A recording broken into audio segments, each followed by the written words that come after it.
Inara Rusli akhirnya bertemu anak, kakak Virgon. Kita nggak pernah membatasi perseteruan musisi Virgon dengan mantan istrinya.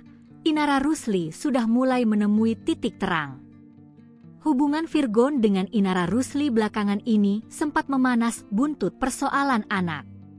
Keduanya sama-sama ingin memperebutkan hak asuh anak. Virgon diketahui membawa ketiga anaknya sejak awal ramai kasus Inara Rusli soal dugaan perselingkuhan dan perzinaan. Di tengah ramainya kasus tersebut, Inara kemudian melaporkan vokalis band Les Child itu ke Komisi Nasional Perlindungan Anak, Komnas PAK. Laporan itu dilayangkan Inara karena merasa dipersulit untuk bertemu anak.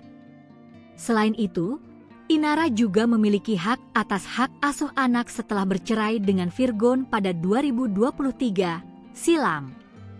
Baru-baru ini, Inara akhirnya bisa menemui anak-anaknya di apartemen Virgon. Kakak Virgon, Feby Carol, buka suara terkait Inara yang akhirnya bisa bertemu dengan anak-anaknya.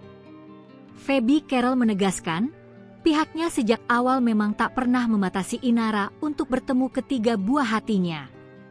Namun diakui Feby, bahwa komunikasi pihaknya dengan Inara sebelumnya memang tak baik, sehingga hal itu menimbulkan persepsi berbeda dan huru-hara antara Inara dengan Virgon serta keluarga.